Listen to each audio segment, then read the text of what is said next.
नमस्कार दोस्तों, स्वागत है आपका आपके अपने यूट्यूब चैनल मनस स्टोरीज पर। आज की कहानी है गलत फहमी। चलिए कहानी को स्टार्ट करते हैं। तुम्हारी हिम्मत कैसे हुई मुझसे इस तरह कहने की? रुचि की सासू माँ मुंह फुलाकर किचन से बाहर चली गई। बात उन दिनों की है जब रमेश जी ने अपने बेटे शरद की शादी कुछ दिन पहले ही की थी। रुचि रमेश जी की बहू थी, सरिता जी रमेश जी की पत्नी। रमेश जी का छोटा सा परिवार था। बेटे की नई नई शादी को लेकर रमेश जी और सरिता जी बहुत खुश थे। रमेश जी सोचते थे कि चलो अपनी एक जिम्मेदारी तो कम हुई, बेटे की शादी जो कर ली। और सरिता जी तो सोच रही थी कि घर में बहू आ गई है, चलो अपनी भी जिम्मेदारियां कम हो जाएंगी और अब कम से कम गर्म खाना तो टाइम पर मिल जाएगा। पर सरिता जी को कहाँ पता था कि आजकल की बहुओं के क्या आराम होते हैं। घर में सब अच्छे से चल रहा था। शरद को सुबह सुबह ऑफिस जाना था, सो रुचि ने उसे टिफिन बनाकर दे दिया और बोली, माँ जी आप लोगों के लिए चाय तैयार है, आप और पापा जी ले लीजिए। सरिता जी आई और चाय के दोनों कप उठाते हुए बैठक की तरफ चलने लगी। तभी अचानक से रुचि, मम्मी जी आप लोग खाना कितनी देर में खाओगे बता देना, मैं उसी टाइम गरम गरम रोटियां बना दूंगी। बहू की बात सुनकर सरिता जी को अच्छा लगा और मन ही मन सोचने लगी कि चलो जिस बात की उम्मीद कर रही थी, बहू कम से कम उस पर खरा उतर रही है।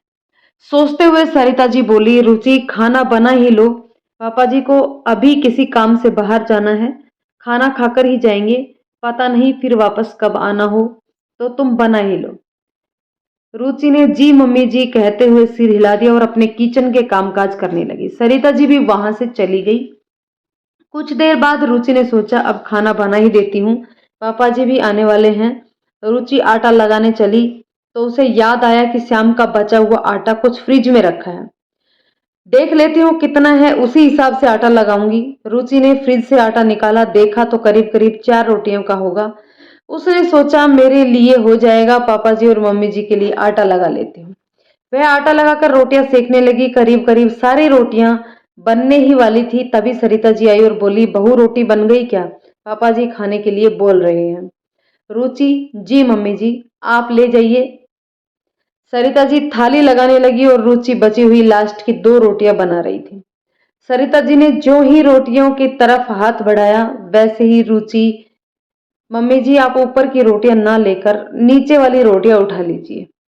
इतना सुनते ही सरिता जी को गुस्सा आया और तुनक कर बोली, हाँ सही है, हम लोग तो उल्टा सीधा खाने वाले हैं। हम लोग नीचे की ठंडी व पहले की बनी हुई रोटियां खा लेंगे और तुम ऊपर की गरम गरम फूली फूली रोटियां खाओ। सरिता जी की बात सुनकर रुचि को बहुत बुरा लगा और उसकी आंखों में आंसू आ गए। तभी रुचि के ससुर जी शोर सुनते हुए अंदर आए और बोले, क्या बात है सरिता? सरिता जी गुस्से में कुछ नहीं बोली।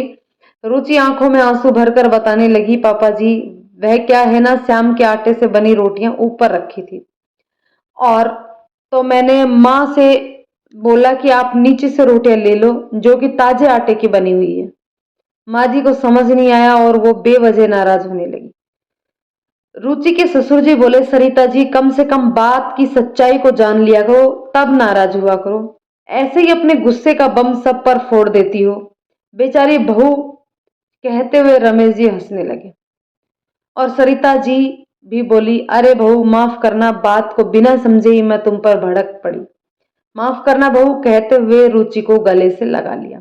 दोस्तों कहानी कैसी लगी कमेंट करके जरूर बताइएगा। पसंद आया तो लाइक शेयर करें और चैनल पर नए हैं तो चैनल को सब्सक्राइब जरूर करें। धन्यवाद दोस्तों।